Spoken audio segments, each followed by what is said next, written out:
Bien, je pense que nous sommes 12, nous allons pouvoir commencer.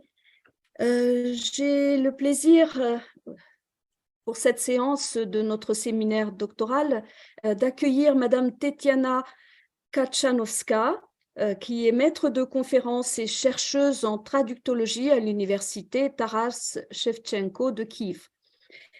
Madame Kachanowska a soutenu une thèse en 2006 sur l'étude de la poétique du nom propre dans une perspective traductologique.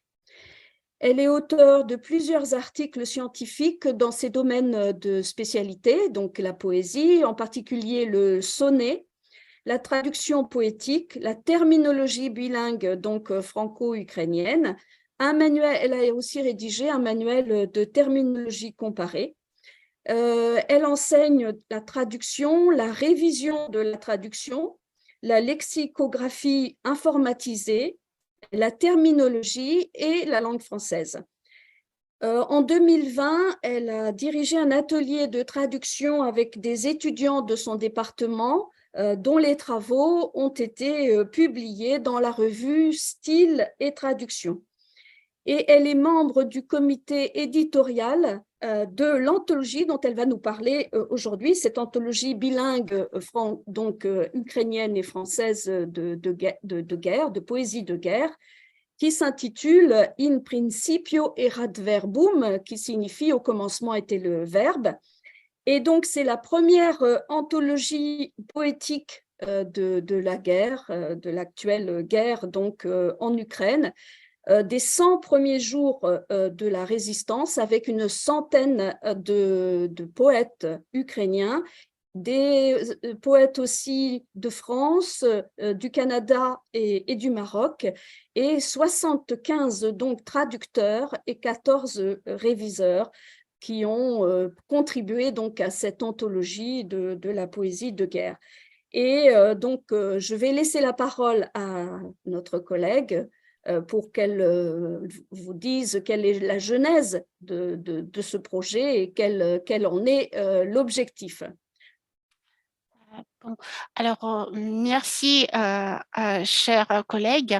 Je remercie tout le public d'être venu et je suis ravie de pouvoir présenter ce projet auquel j'ai participé en tant que traductrice, en tant que relecteur, réviseur, correctrice et aussi membre du comité de rédaction. Alors, ce projet a été initié par un militaire et poète ukrainien en même temps, Volodymyr Tymchuk, qui a organisé l'année dernière la journée mondiale de la poésie en Ukraine. Et il a eu une idée de passer de la langue anglaise parce que cette journée a été à participation internationale. Donc, il y avait des collègues, des poètes anglophones qui participaient à cette journée. En soutien aussi de l'Ukraine après l'invasion directe russe. Et il a eu l'idée de proposer toute une série de plateformes et de publications proposant des ouvrages ou des œuvres poétiques ukrainiens au public international. Et c'est justement, vu la situation, il a essayé par ce moyen, il cherchait par ces moyens d'attirer l'attention donc des lecteurs au problème, à la guerre qui a été déclenchée par la Russie contre l'Ukraine. Ce projet, tout d'abord, il a eu plusieurs formes et il y avait plusieurs étapes qui ont été déjà décrites. Plusieurs d'entre ces étapes ont été décrites par d'autres collègues qui ont participé dans notre projet. C'est pourquoi donc je vais donner une idée de leur réaction face à ce projet. Mais je vais essayer de partager mon écran pour que vous puissiez voir comment ce projet se présente. Un petit instant pour que ça commence dès le début. Voilà, je pense que... est-ce que vous voyez mon écran? Oui, on voit l'écran. Très bien. Parfait. Voilà. Alors, comme vous voyez, même le titre de l'anthologie qui a été donc le projet de base pour d'autres types d'autres projets de ce type-là, parce que actuellement on propose donc on développe un projet, donc c'est pas moi mais mes collègues qui développent le projet dans le cadre dans le couple linguistique ukrainien et italien, mais on a commencé par le projet francophone, vu que dès le début de la guerre, on a eu des réactions poétiques des poètes francophones et la première réaction est venue du Maroc. Justement, c'était un sonnet. Et donc, c'est donc ce poème nous a donc incité à rechercher des partenaires, rechercher des poètes, des collègues intéressés par ce projet. Et de cette façon-là, on a essayé de former toute une équipe de bénévoles qui cherchaient à tout d'abord identifier des poèmes qui ont été écrits depuis le début de l'invasion russe, mais aussi d'opérer une sélection entre ces poèmes, parce que plusieurs poèmes de ce genre-là ne contenaient que des imprécations, donc des injures vers la Russie, etc., etc. Donc, leur valeur poétique a été plutôt discutable. Donc, on comprenait les émotions des auteurs, mais on a donc pour la valeur poétique, leur message n'était pas perceptible, hein, donc sauf donc des reproches ou des injures envers donc la Russie qui était l'envahisseur dans cette situation. Et à part les traducteurs, à part les collègues poètes et à part des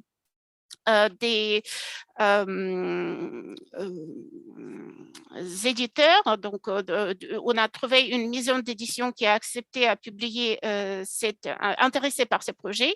C'est une maison d'édition ukrainienne. Et elle a accepté de publier justement cet ouvrage. Donc, son nom est Astrolabe et elle est spécialisée dans les traductions. Donc, leur équipe donc, a pratiqué déjà, donc a participé déjà à ce genre de projet. Mais le problème principal qu'on a rencontré, c'est c'était aussi, à part la qualité des poèmes qu'on a retrouvés, identifiés, on a rencontré d'autres genres de problèmes. On a eu plusieurs traducteurs bénévoles, mais il y avait peu de traductions de qualité. Comme on sait, des traductions doivent, surtout pour ce qui concerne la poésie, elles doivent être normalement doivent être produites soit par des poètes, soit par des équipes comportant des poètes de langue maternelle, donc s'il s'agit de la traduction vers le français, donc de langue maternelle française, de locuteurs natifs du français. Et on a eu donc un grand nombre de traductions qui n'étaient pas de bonne qualité. C'est à ce moment-là qu'on a vu que le projet, tout d'abord, il a été initié par une personne qui n'était pas spécialiste en traduction, et vu que c'est par exemple ma participation, donc je suis venue sur le tard pour donc, j'ai commencé à travailler sur ce projet avec un peu de retard, quand plusieurs traductions ont été déjà faites. On a essayé de prendre ces traductions comme base pour que des locuteurs natifs, dont plusieurs étaient poètes, commencent à proposer, sur la base de ces traductions juxtalinéaires, commence à proposer quelque chose de consistant, commence à réécrire et proposer vraiment des textes poétiques ou des poèmes en français, au moins en respectant la disposition des rimes et des schémas des schémas métriques, si possible, évidemment. Parce que tout au début, on a essayé de proposer des textes plutôt prosaïques, des vers libres au lieu des sonnets, donc ce n'était pas du tout acceptable. Voilà. Mais à part ces problèmes de traduction, on a eu des donc, on a essayé également, donc l'initiateur du projet, c'est Volodymyr Tymchuk. Il a essayé de réunir pas seulement des traducteurs, mais aussi des dessinateurs, comme vous voyez, donc même sur ici, vous voyez donc un dessin proposé par un des participants de ce projet. Il a proposé de réunir plusieurs dessinateurs ukrainiens, donc qui sont dirigés par Volodymyr Stasenko. Donc c'est un graphiste très connu en Ukraine. Donc il a dessiné, il a fait les portraits de tous les poètes et de toutes les poétesses qui ont participé au projet, mais aussi des traducteurs principaux et des traductrices principales. Et on a, à part cela, on a également eu la participation de plusieurs personnalités canadiennes, françaises, qui se sont jointes à nous pour proposer des versions poétiques de ces poèmes, ukrainiens. Donc, parmi celles-ci sont Jean-Philippe Tabé, comédien et poète canadiens, mais il y a aussi donc, vous voyez ici donc, les noms de Marie-France Claire, Jérôme Constantin, Claude Hicham, Marie Bucourt, Marie Palevska et Bernard Jacquier. Donc, il y avait aussi donc des bénévoles qui n'étaient pas poètes, mais qui ont fait de leur mieux pour proposer une version française des poèmes de départ.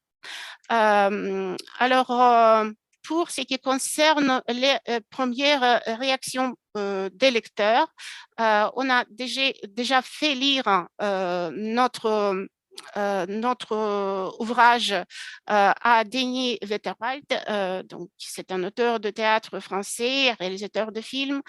Ce qui m'a frappé, il a tout à fait raison, et il dit que parfois ces poèmes sont trop violents. Il y a donc dans sa réaction, vous voyez à peu près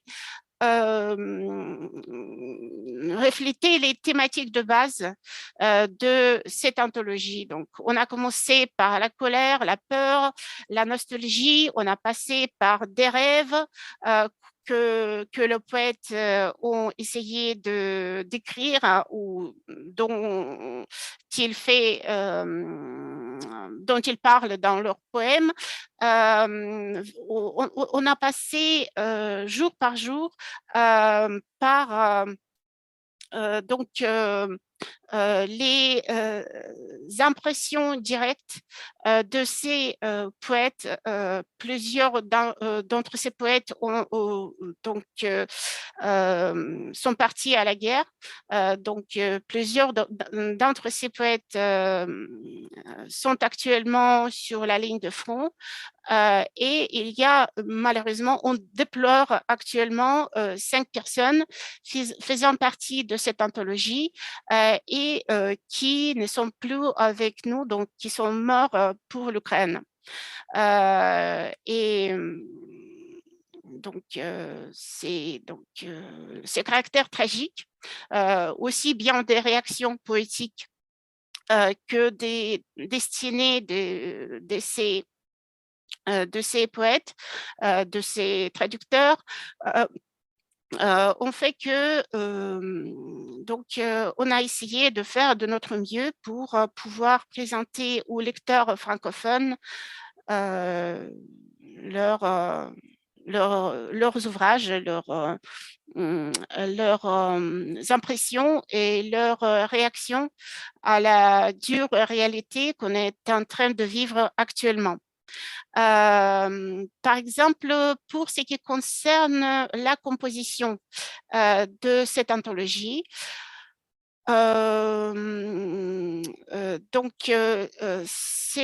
celle-ci repose sur le principe cher à notre rédacteur en chef. Il enseigne la topographie militaire aux nos apprentis dans une des universités militaires de Lviv. Et c'est pourquoi l'idée de base pour cette anthologie, c'était de présenter justement une sorte de cartographie poétique. Qu'est-ce que ça veut dire? Donc, on a essayé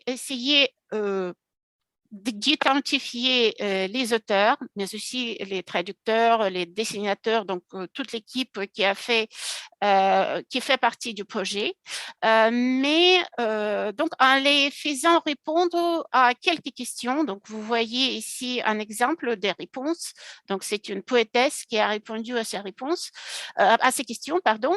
Mais pour ce qui concerne la disposition des poèmes au sein de l'anthologie, on a abordé, on a Volodymyr Timchuk, donc le rédacteur en chef, a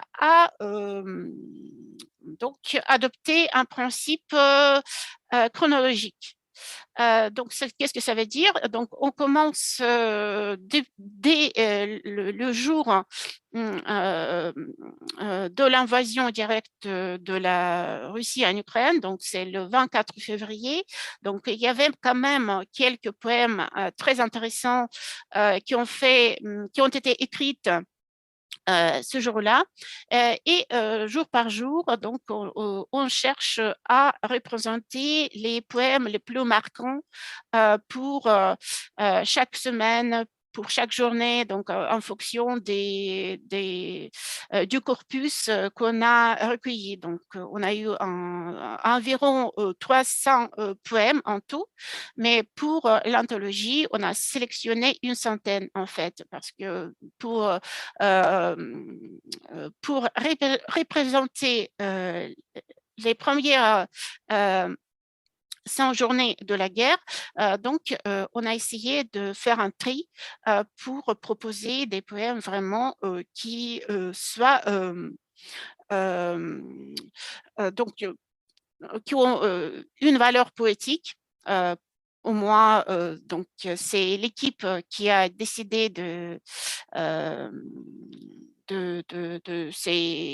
critères, hein. C'est notre équipe qui a décidé des critères de sélection, mais aussi c'était des traducteurs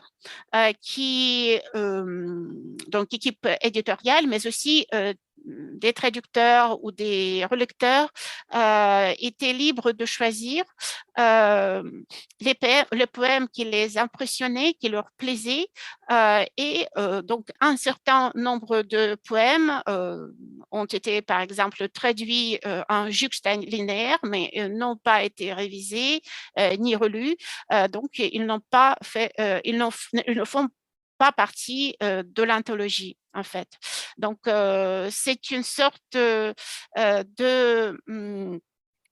processus de réception interne. Donc, chaque participant du projet se positionnait en lecteur pour voir si le poème en question donc bouleverse ou si il a donc justement une valeur poétique d'une telle ou d'une telle façon. Donc, tout dépendait de la personne, évidemment. Ce choix est subjectif, mais on n'a pas trouvé d'autres solutions vu le nombre de participants, vu le nombre de poèmes qui ont été proposés, qui ont été écrits pendant cette période. Voilà. Donc, c'est une disposition chronologique et chaque auteur est présenté donc, par ses réponses à un petit questionnaire qui était proposé par notre rédacteur en chef et qui il s'agissait d'indiquer son âge, donc le lieu de résidence, des activités avant la guerre, le cas échéant, mais aussi ensuite la ligne suivante, par exemple ici, cette ligne, c'était la réponse à la question comment la guerre a influencé vous a influencé, donc c'est ce que vous avez fait après la guerre. Et la dernière ligne, c'est le message que l'auteur souhaitait ou non adresser aux lecteurs, au monde entier, donc aux ceux qui lisent l'anthologie. Donc, il y avait également une des questions portait sur le rôle de l'art poétique pendant la guerre. Voilà, donc pour plusieurs auteurs, c'était deux lignes en une, etc., etc. Donc, il y avait un petit problème méthodologique parce que ce questionnaire supposait donc un petit nombre de mots pour chaque réponse, mais on a donc quand il a été initié, donc les auteurs y compris ceux qui ne sont plus là, ne savaient pas que le lecteur ne verra pas les questions. Donc, c'est notre équipe éditoriale qui a dû remodeler un tout petit peu les traductions de façon à ce que ce problème soit résolu. Donc, on a dû résoudre un certain nombre de problèmes méthodologiques parce que très souvent pour des traductions, donc la maison d'édition en question proposait des formats habituels, donc traduction tout court, sans texte de départ. Mais ici, l'idée est proposer une anthologie en 2 langues, donc 2 volets, français et ukrainien. Et cela pose certains problèmes au niveau de la mise en page ou au niveau de la présentation. Et pour cet auteur, Riena Oumanets, c'est le poème qui donc qui est le premier, donc par qui commence le volet ukrainien de l'anthologie. Et comme vous pouvez le voir, ici, ce poème a été écrit justement le 24 février. Donc, et vous voyez ici le texte, donc c'est bien, il s'agit d'une traduction évidemment. Ce texte a été écrit en vers libre. Et donc, pour ce qui concerne des vers libres, c'était un peu plus facile de traduire pour nos volontaires, pour nos bénévoles, parce que le rythme et les rimes, donc il n'y avait pas de ces contraintes. Mais de toute façon, on a été confronté au problème de traduction, vu que les ressources des langues sont largement lacunaires et même s'il s'agit des traducteurs automatiques tels que DeepL ou d'autres plateformes, très souvent ces outils sont entraînés sur des bases de données lacunaires, ce qui comporte donc à cause de ça, on a très souvent des traductions incorrectes, de mauvaise qualité et qui ne correspondent pas au texte de départ. Donc, on a eu donc donc je veux montrer la quantité des personnes qui ont travaillé sur ce poème. Donc, c'est juste le début de ce poème, mais vous voyez qu'il y a 1, 2, 3, 4 personnes qui ont essayé de le traduire et ensuite de le relire et de le corriger. Donc, Darina Midal, c'est une étudiante d'une des universités ukrainiennes et ensuite, elle a été relue, corrigée par son professeur et par d'autres personnes, y compris Jean-Philippe Tabé, qui a proposé une version plus conforme au style et dans l'original. Donc, tout pour que cette conformité puisse être atteinte, on a eu plusieurs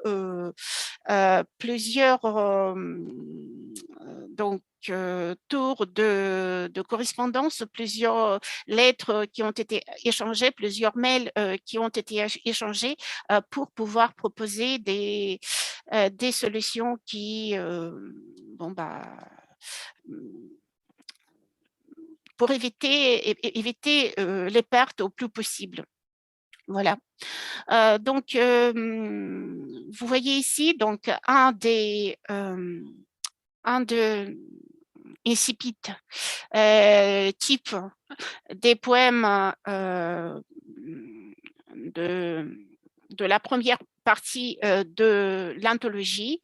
Ici, plusieurs thématiques que j'ai déjà évoquées sont présentes, y compris les thématiques oniriques, Donc aussi la surprise et donc la surprise, l'étonnement et à la fin du poème, il y a de l'indignation à cause d'un réveil. Ici, il s'agissait d'un réveil au milieu de la nuit. Donc, on sait que la Russie a attaqué juste au beau milieu de la nuit. Donc, il y avait plusieurs pilonnages, plusieurs frappes. Et c'est donc un de modèles le plus récurrent de cette anthologie. Donc, on part d'une impression vers le constat, donc vers le constat qu'on a passé vers une autre réalité. On sait que la guerre en Ukraine dure déjà depuis 9 ans, mais l'invasion directe et les pilonnages sur tout le territoire de l'Ukraine ont commencé, donc il y a un peu plus d'une année en fait. Voilà. Pour ce qui concerne les autres thématiques et les autres techniques qui ont été utilisées, parce que ici vous voyez qu'une bonne partie des poèmes qui ont été proposés ont été écrits en vers libre. Et au début, on a essayé de traduire en vers libre également même des poèmes à forme fixe, donc des sonnettes qui ont été proposés donc par des auteurs ukrainiens, mais grâce à notre équipe de locuteurs natifs, on a quand même pu essayer de respecter le principe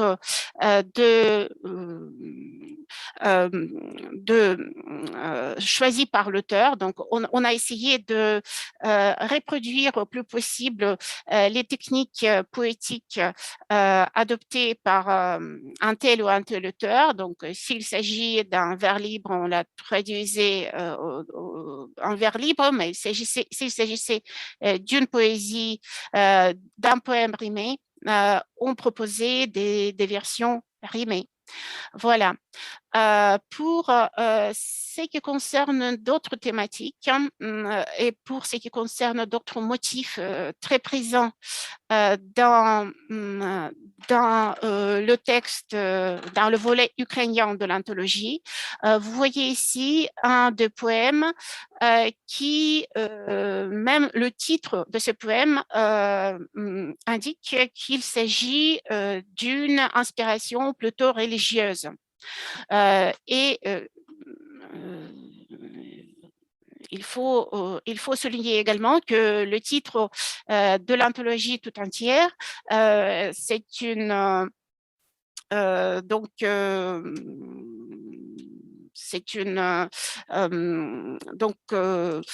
c'est un élément intertextuel qui nous renvoie vers le contexte chrétien biblique. Mais ce qui est intéressant, c'est le caractère polyvalent de ces sentiments religieux. Ici, les auteurs, il n'y avait pas seulement des prières donc, ou des références chrétiennes, par exemple, mais il y avait d'autres auteurs qui ont proposé des textes qui portent sur les références plutôt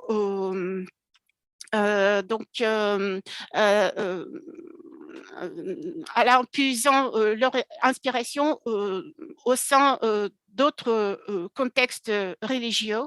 Donc, il y avait des contextes hébraïques, il y avait même des poèmes qui ont été mis en musique. Donc, on a fait une chanson depuis. Et cette chanson, donc, l'auteur de cette chanson explique qu'elle a essayé de proposer une incantation donc pour faire peur aux Russes. Donc, c'est une sorcière qui parle et qui essaie de faire peur aux Russes.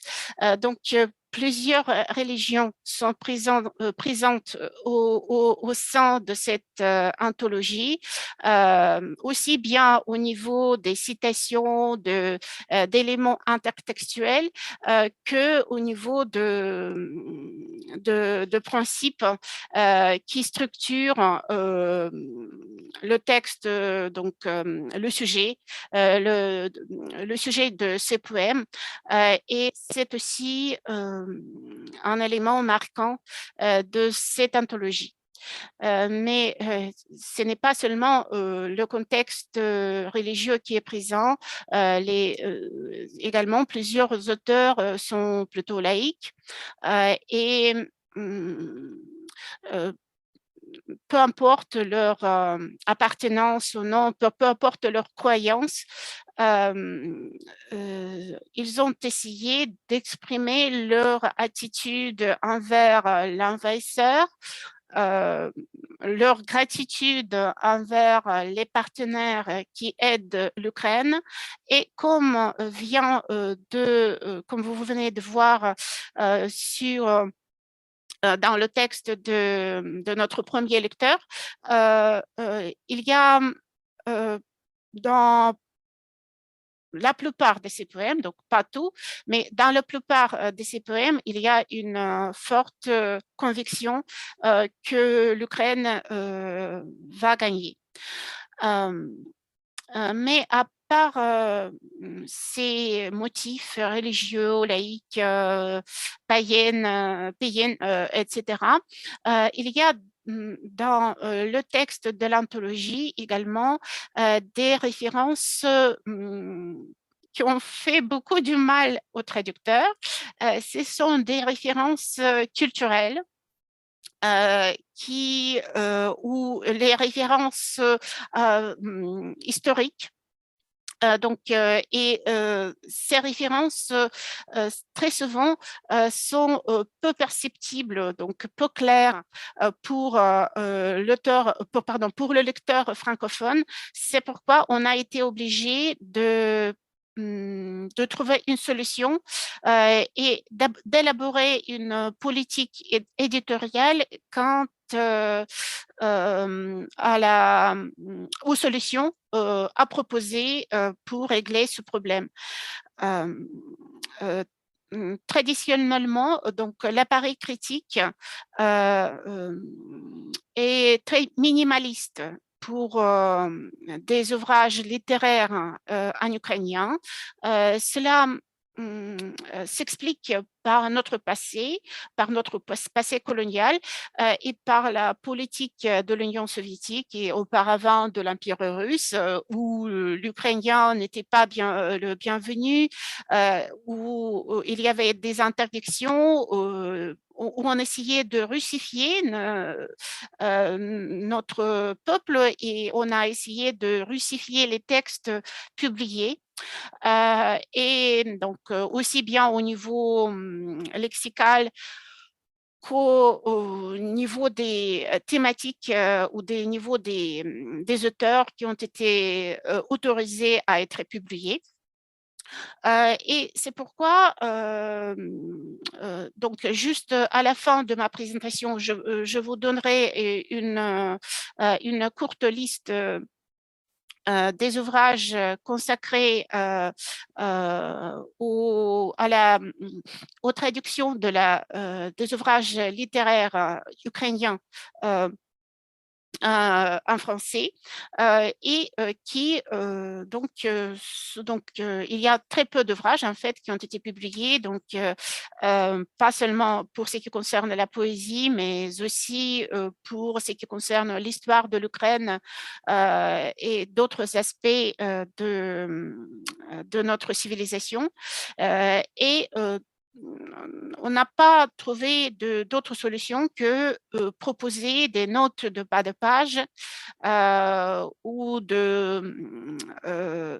à part. Donc, dans certains cas, on a essayé quand même de proposer des généralisations ou d'autres solutions quand trop de notes de bas de page gênaient la lecture, etc., etc.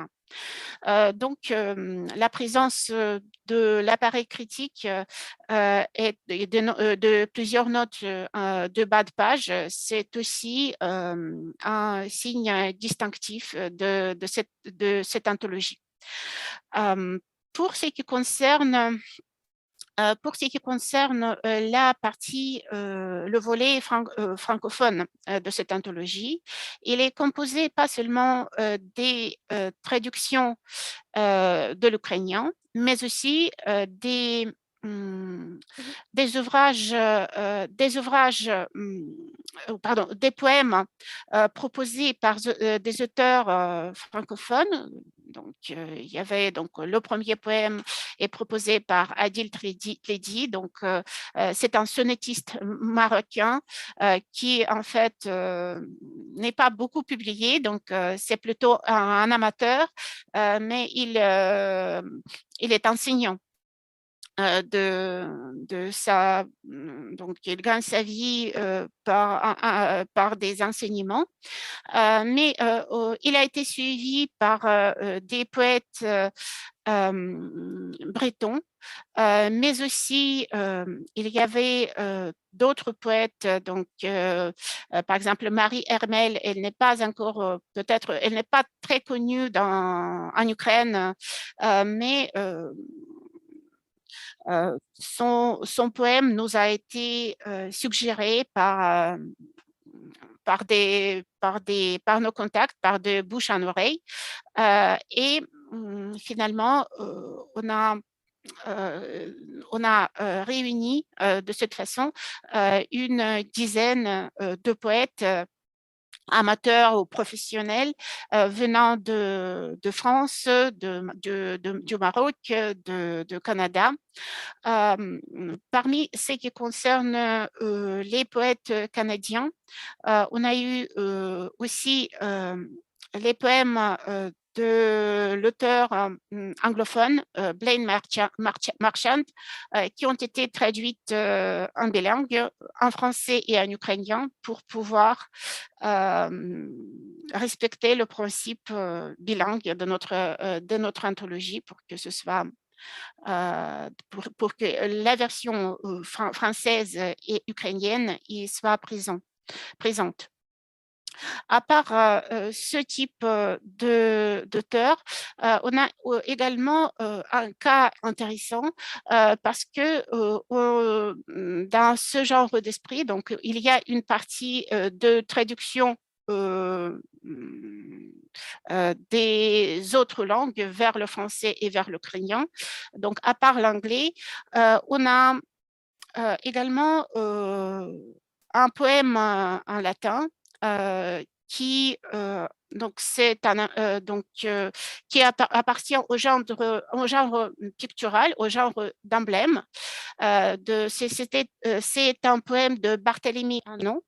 C'est un poète français qui a vécu à l'époque de fortes discordes, de fortes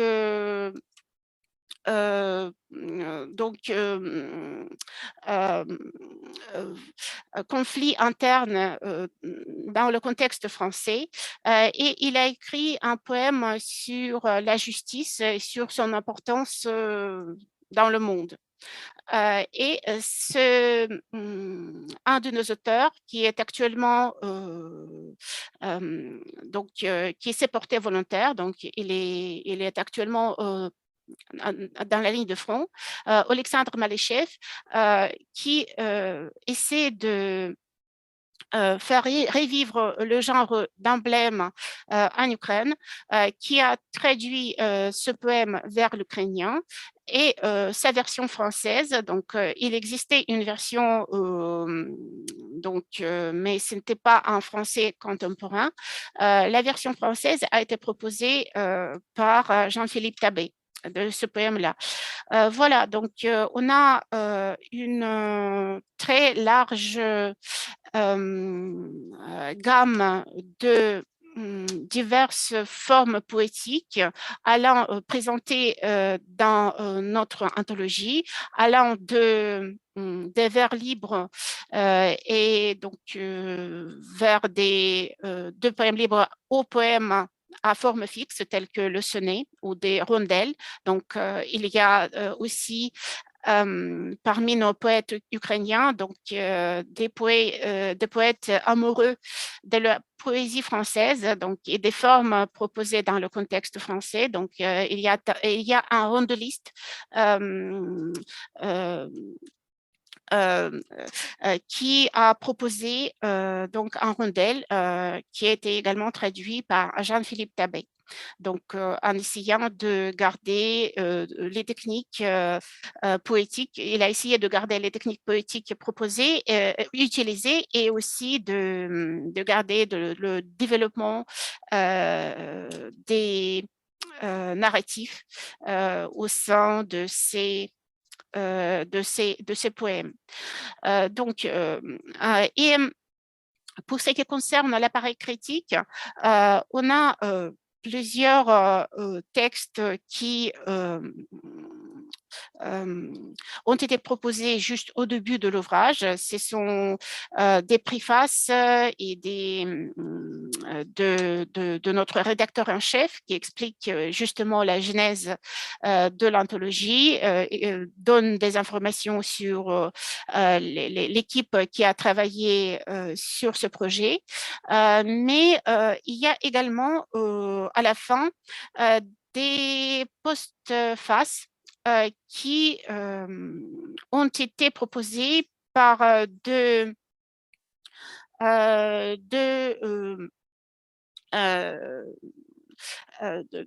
personnes qui ont été membres de notre équipe, donc c'était deux Français, qui ont donné leurs impressions sur leur vécu lié aussi bien à l'Ukraine. Donc, c'est donc l'une de ces personnes donc a des ancêtres ukrainiens, donc qui ont dû chercher refuge en France après l'invasion de l'Ukraine par des bolcheviks.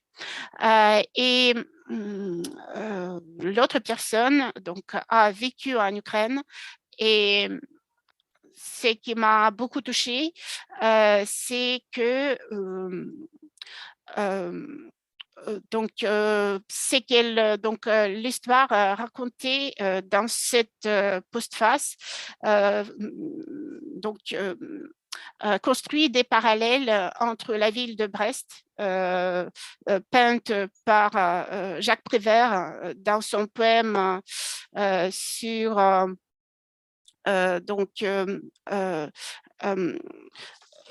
sur une femme qui a été rencontrée dans cette ville juste avant la guerre.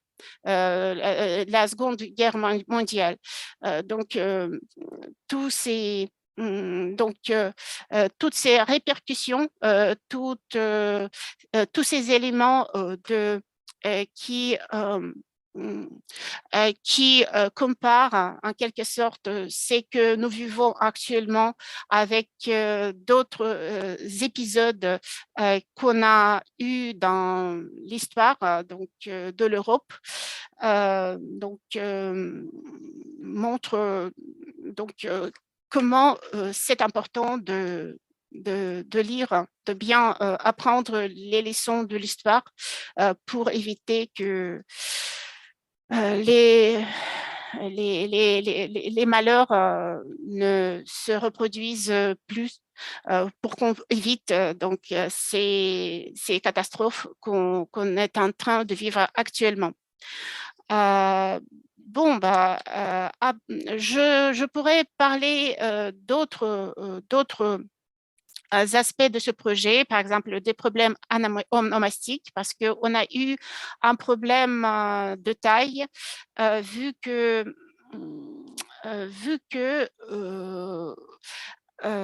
il y a plusieurs normes récurrentes qui existent pour la romanisation de l'ukrainien, et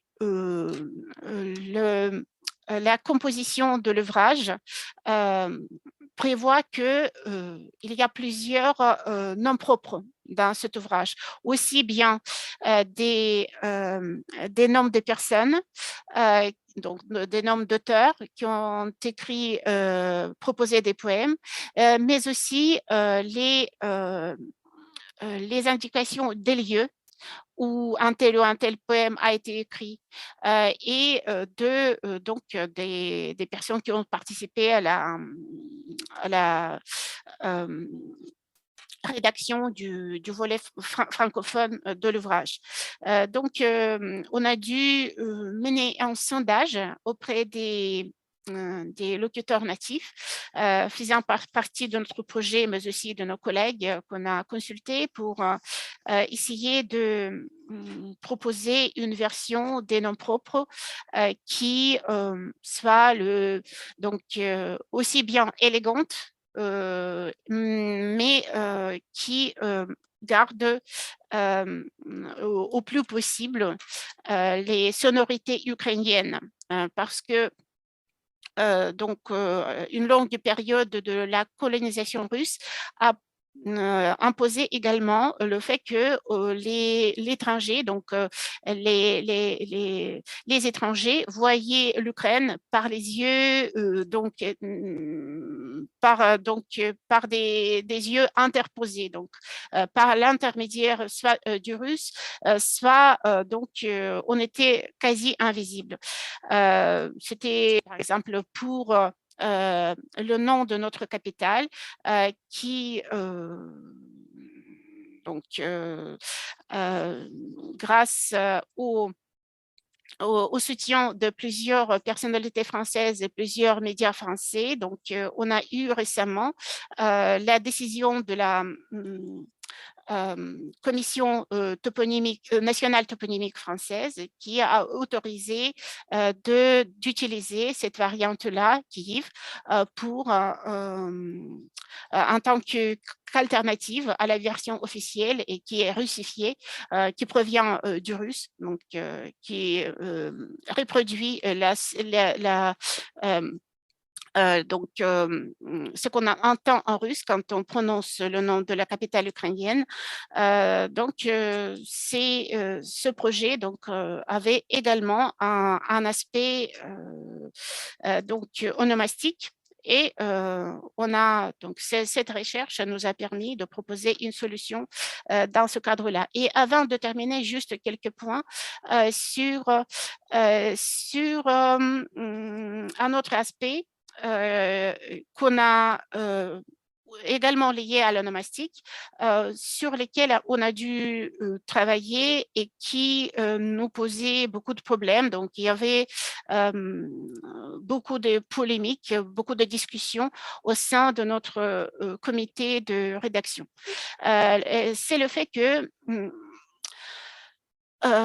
donc, le texte de l'anthologie donc, présente des réactions prises sur le vif sur l'invasion russe, et plusieurs auteurs sciemment écrivent des noms propres russes avec une minuscule. Donc, c'est juste un signe de… Donc, c'est une attitude envers, envers l'envahisseur, en fait. On a discuté à ce sujet avec nos collègues français et avec les membres de notre équipe qui faisaient partie du comité éditorial. Et on a eu peu à peu l'idée pour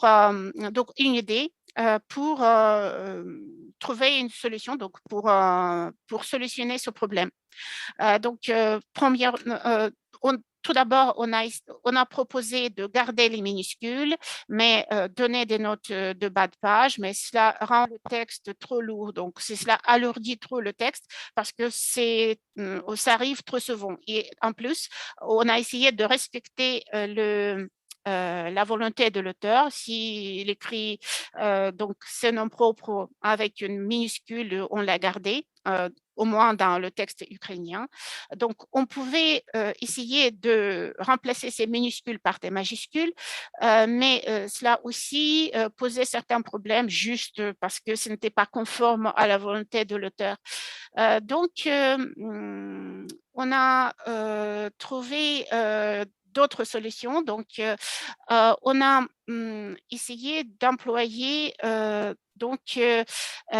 des indices inférieurs, mais pour cet indice, on emploie la majuscule. Donc, vous verrez dans le texte comment ça se présente, mais je ne sais pas si c'est la meilleure solution possible, mais c'était un compromis qui a été atteint au sein de notre comité éditorial. Dans quelques minutes, dans une ou deux minutes, je serai prête à répondre à vos questions. Donc, si vous avez des questions, n'hésitez pas à les poser. Je serai ravie d'y répondre. Mais avant de terminer, je voulais dire que notre anthologie, elle a commencé depuis l'invasion, le jour de l'invasion, en fait. Donc, cette idée a surgi chez notre rédacteur en chef depuis le début de l'invasion russe. Donc, on a passé par plusieurs étapes et vu les difficultés de la traduction et qu'on a eu, donc, et un nombre important des poèmes qui ont été traduits, relus et corrigés, etc. Donc, ce n'est pas la première anthologie franco-ukrainienne qui est déjà sortie en France. Donc, une maison d'édition française a déjà publié un court ouvrage, donc il s'appelle 24 poèmes sur l'Ukraine. Donc, sa composition est tout différente, mais l'important est que, c'est intéressant, est que c'est que cette anthologie donc, a été proposée et conçue par une de participantes, poétesses et traductrices participantes à notre projet. Ella Evtushchenko, donc, qui était étudiante de notre université, qui a terminé notre université et qui depuis écrit en ukrainien et en français, donc elle est devenue pratiquement bilingue. Et avant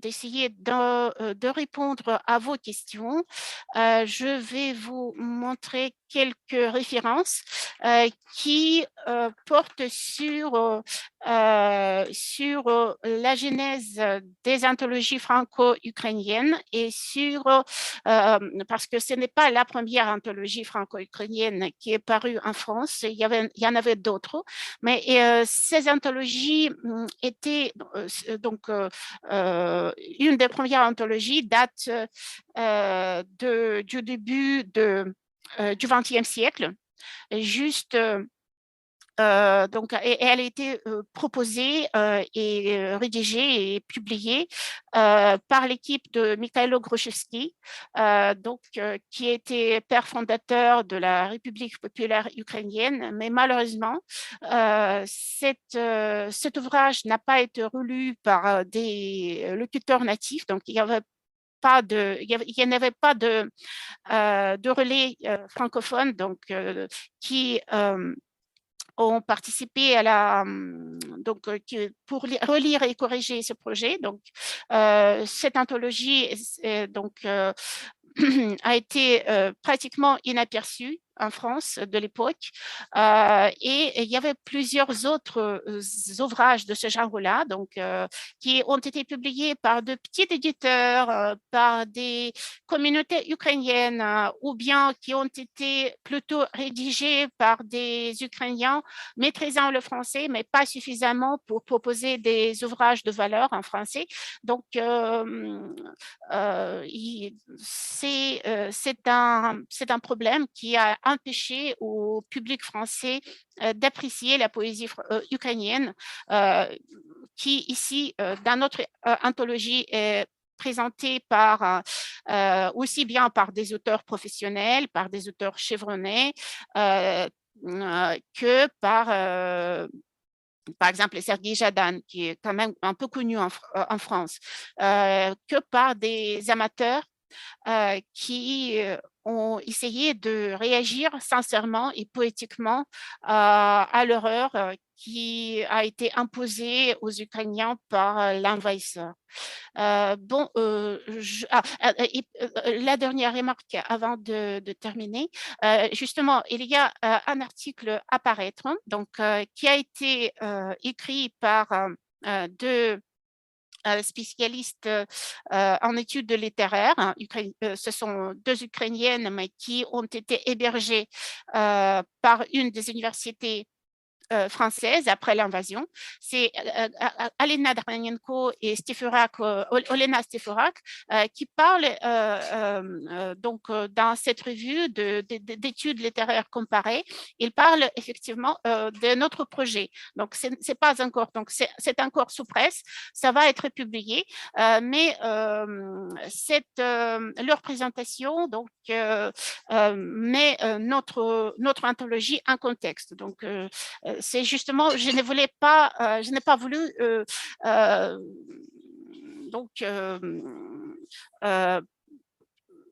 présenter tout ce qui est écrit là-dedans, parce que justement, c'est une étude assez intéressante sur un contexte plus large des projets de ce genre-là, qui existent déjà, qui ont été déjà édités en France et dans des pays francophones.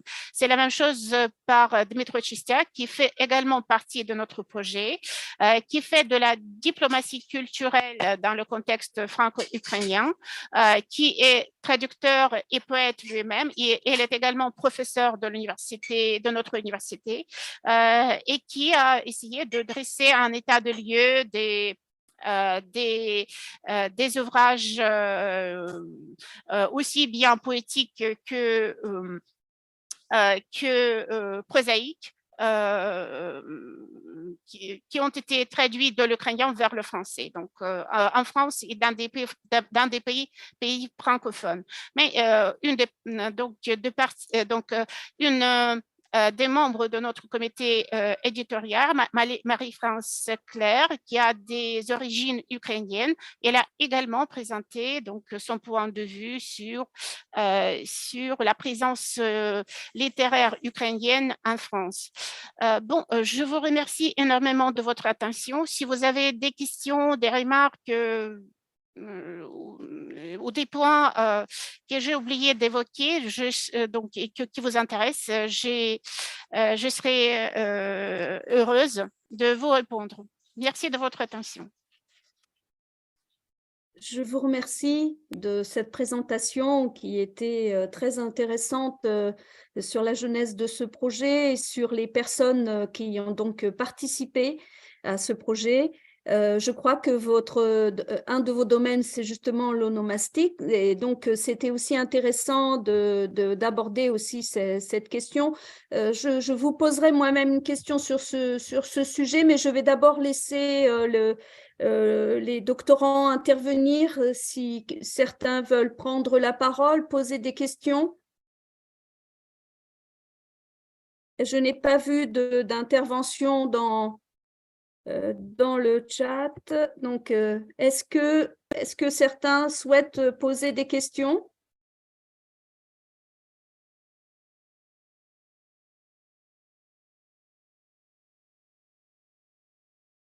Bien, personne ne réagit. Donc, oui, je pense que c'est très important la question de la langue, du lexique dont vous avez parlé, mais aussi en effet des noms. C'est très important quand vous avez dit que finalement l'Ukraine a été vue à travers, en quelque sorte, les Russes, les yeux des Russes en quelque sorte, et que finalement elle était devenue aussi invisible. Et donc, par exemple, pour les étudiants qui ne connaissent pas bien l'Ukraine, parce qu'ils viennent d'horizons très divers, au Plidam, parce que nous avons à l'INALCO plus de 100 langues, et donc tous les étudiants ne connaissent pas forcément l'Ukraine et même son histoire. Et pourquoi d'ailleurs cette guerre, etc. Et beaucoup d'entre eux ne sont pas forcément familiarisés avec toute cette situation. Mais il est vrai que dire Kiev ou Kyiv, c'est pas la même chose. C'est-à-dire, effectivement, il y a deux manières de nommer un lieu. Et en fonction de la manière dont on le nomme, évidemment, on se réfère à toute une histoire d'une culture, avec sa langue, justement, avec son alphabet, et transformer ces langues, les rendre finalement, les russiser en quelque sorte, c'est-à-dire leur faire perdre leur identité, leur singularité, eh bien c'est une première, je dirais, un premier outil, un premier moyen de colonisation. Et donc, c'est quand même très, très important de récupérer aussi, évidemment, la manière de l'onomastique, c'est-à-dire la manière de nommer, puisque ce n'est pas simplement nommer, ça renvoie justement à toute une histoire qui est une histoire de la langue et de lutte aussi pour cette langue et de défense de cette langue et de son existence, puisque très très longtemps, on a nié aussi l'existence de la langue ukrainienne, de même que quand on nie l'existence d'une langue, c'est parce qu'on nie aussi l'existence d'une identité. Et donc, puisque la langue va aussi avec cette identité, bien évidemment. Voilà, donc c'est là-dessus que je voulais attirer l'attention pour les doctorants. C'est très important, donc la nomination, c'est un sujet fondamental. Je vais vous laisser donc répondre et peut-être développer sur cette question si vous le souhaitez, avant de vous demander autre chose. Oui, d'accord, merci. Merci pour cette question. Évidemment, vous connaissez probablement qu'une campagne a été lancée il y a quelques années, avant l'invasion même, et qui portait sur, donc, qui était appelée Kyiv Not Kyiv. Kiev.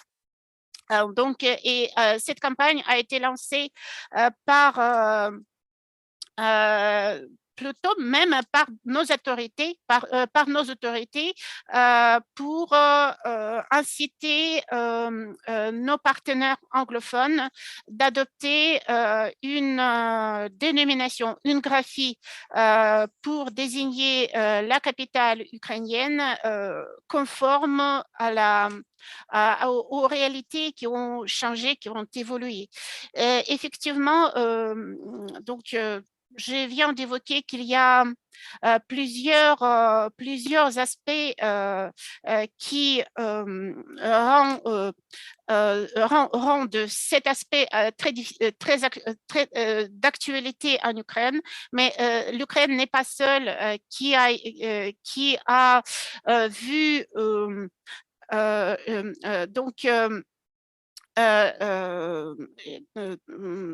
surgir de tels problèmes onomastiques. On a également le même genre de problème pour la plupart des pays colonisés, donc où la plupart des pays qui ont eu une histoire d'occupation. Et c'est en particulier même en Chine actuelle, on a eu des problèmes de dénomination de certaines villes qui portaient des traces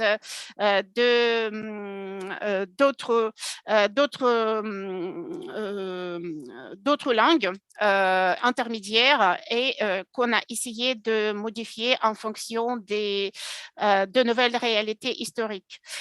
Voilà. Pour ce qui concerne l'Ukraine, j'ai un article en cours qui est un chantier et qui se base sur l'analyse des archives. Nos collègues canadiens nous ont demandé d'analyser pourquoi et comment Kyiv, en Ukraine, on dit Kyiv. Comment à partir de cette sonorité, on a passé à Kiev actuel, qui est pour le moment, il est officiellement recommandé par le gouvernement français, mais je sais pertinemment que le gouvernement canadien a déjà recommandé Kyiv en tant que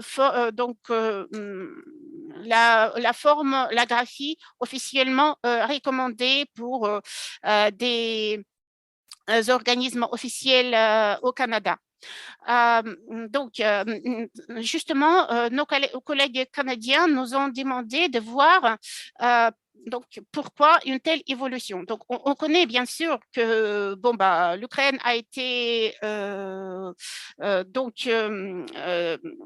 occupée par la Russie depuis des siècles, qu'elle a eu rétablir son indépendance au milieu au début des années 20 du XXe siècle, mais qu'à cause de la bolchevisation de l'ancien empire russe, on a vu l'expansion des idées communistes qui ont été en vogue à l'époque et on ne savait pas encore quels dégâts cette idéologie peut provoquer.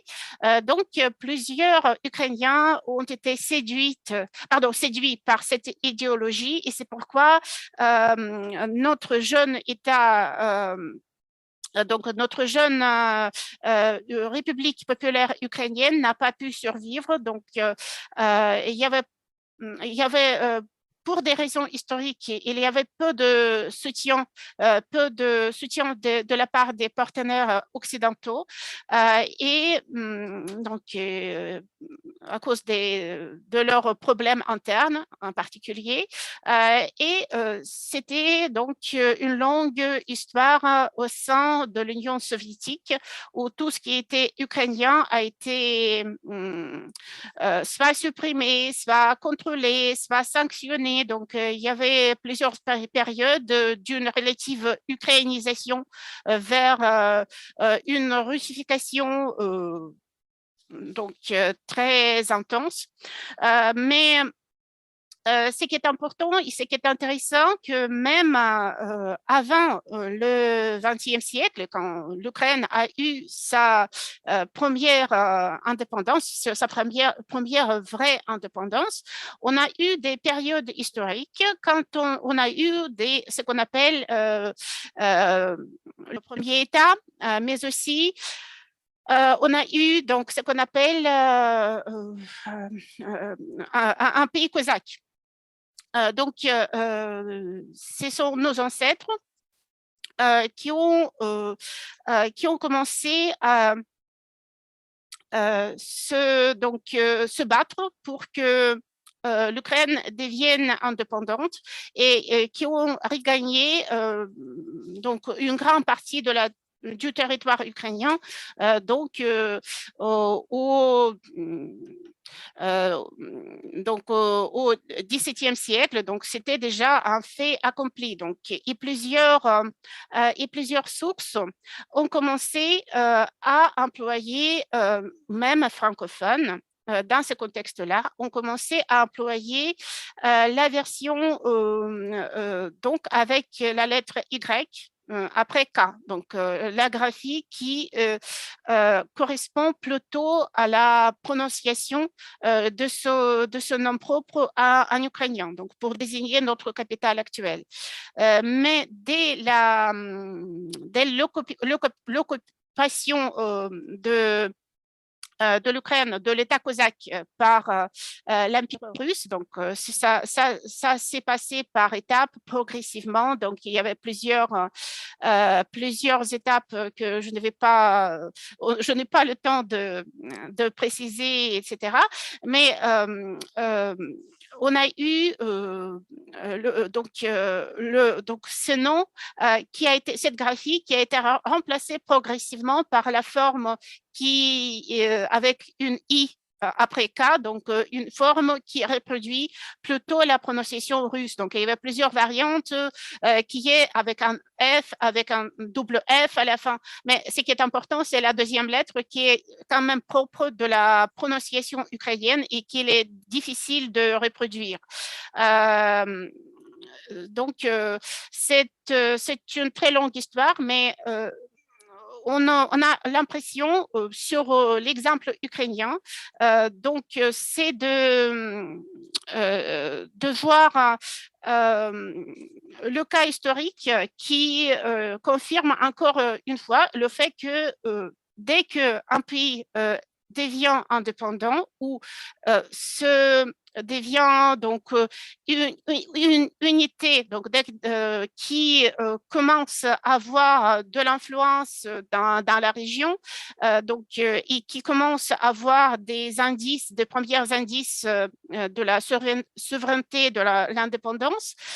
Donc, ce contexte-là influence fortement sur des changements onomastiques également. Donc, ce n'est pas quelque chose de nouveau, mais ça se confirme actuellement sur le cas ukrainien et donc on voit assez clairement sur les données des archives donc l'évolution des graphies qui ont été employées pour désigner notre ville, notre capitale. Donc, je pense que c'est très intéressant du point de vue politique, donc des rapports entre la politique et la linguistique, et quel que soit votre pays d'origine, donc la France ou un autre pays du monde, ou quel que soit le pays que vous étudiez, donc l'onomastique, c'est un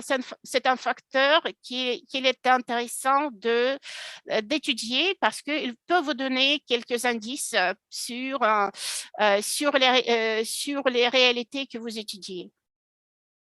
Merci beaucoup.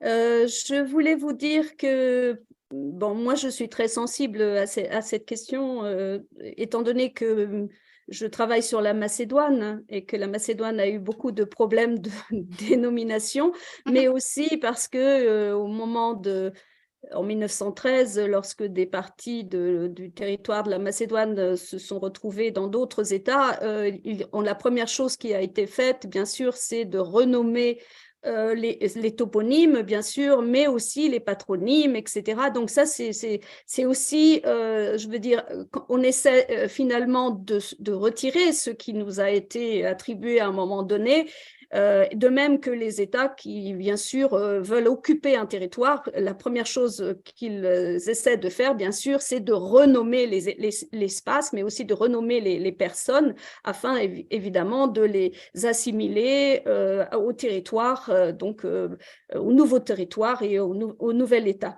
Je voulais aussi vous dire que, en dehors de la Macédoine, bien sûr, je me suis beaucoup intéressée à l'Ukraine et avec Philippe Bouchereau, nous avons une revue qui s'appelle L'Intranquille, néologisme que nous avons créé dans les années 90 et qui aujourd'hui est repris par beaucoup de monde, mais sachez que nous sommes à l'origine de l'Intranquille.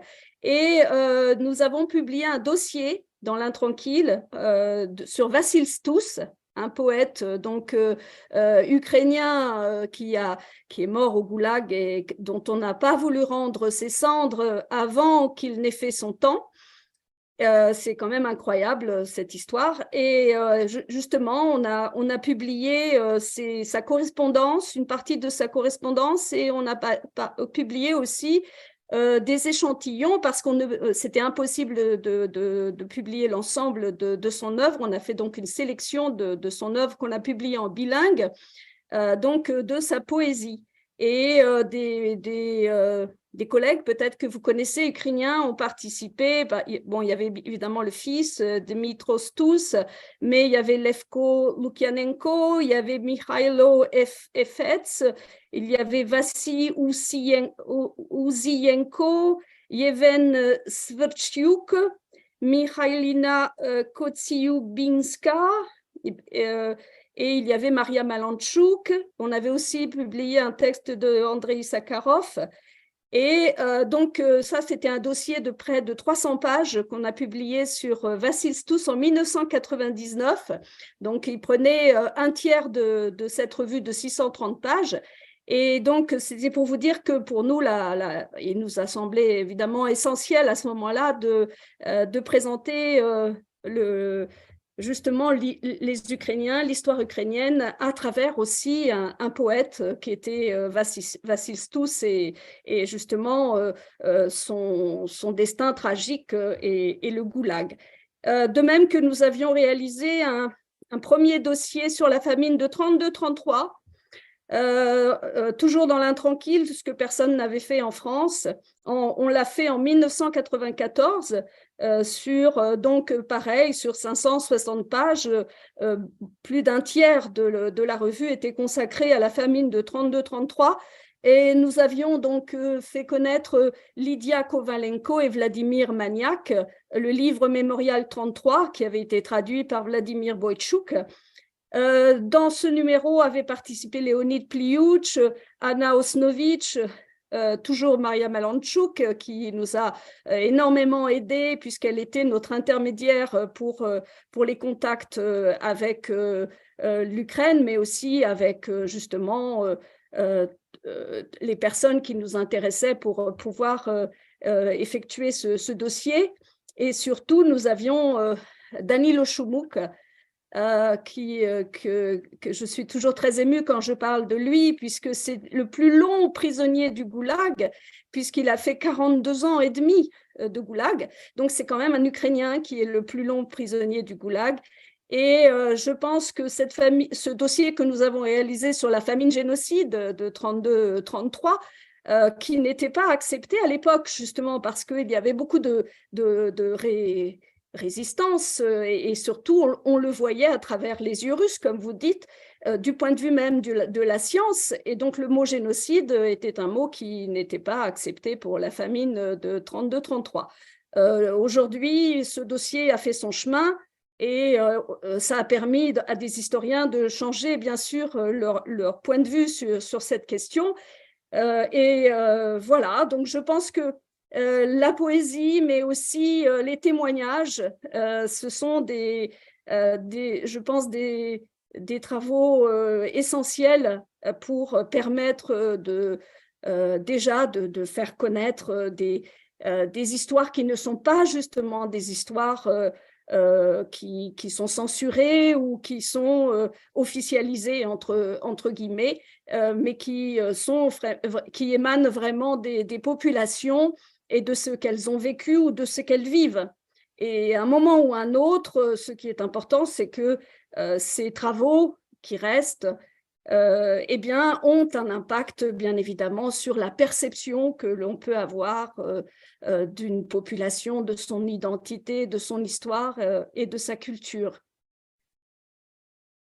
Voilà. Et donc, je pense que votre travail de cette anthologie, eh bien, comme comme je lisais sur le site dont vous m'aviez envoyé le lien, c'est rappeler l'importance de la parole évidemment, et en temps de guerre, que cette parole puisse être évidemment imprimée, inscrite, et qu'elle puisse être véhiculée, eh bien, va contribuer, comme c'était sur votre site, à redonner la vie en quelque sorte et à permettre de nouveau la paix.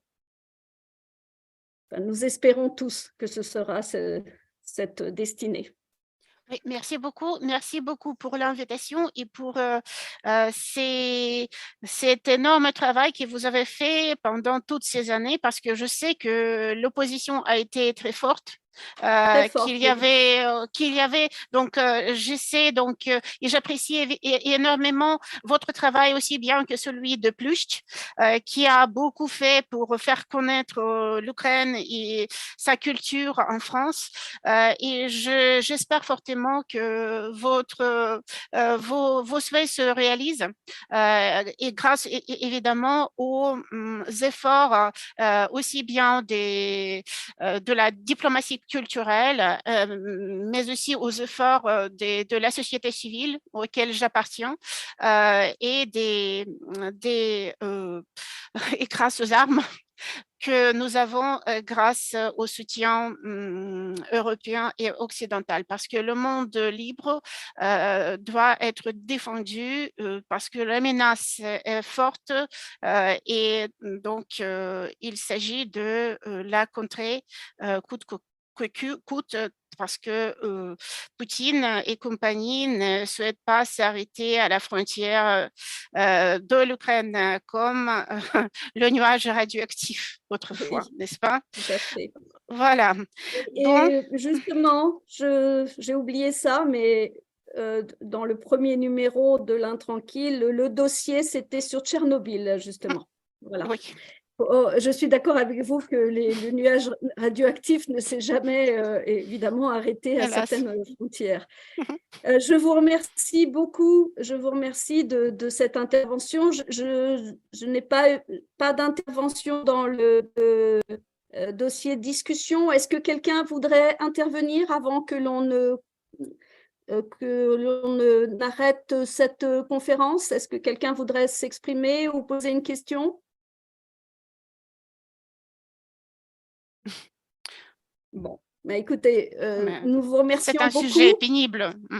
C'est un Merci sujet beaucoup. pénible, difficile, comme disait cette personne qui vous a dit que, oui, il y a quelqu'un qui dit merci, je découvre la littérature ukrainienne. Il me semblait bien qu'il y avait beaucoup de découvertes parce que les étudiants ne connaissent pas forcément Oui. la question.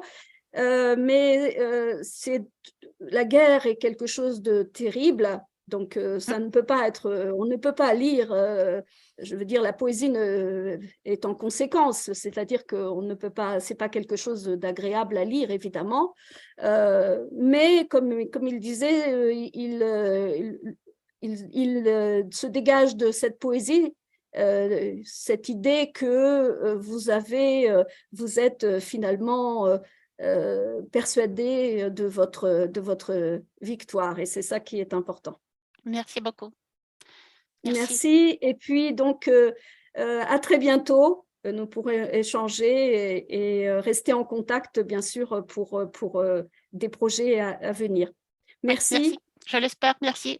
Merci. merci beaucoup. Au Merci à revoir. vous aussi. Au revoir et bonne soirée à tout le monde. Au revoir. Merci, merci. Merci pour tout.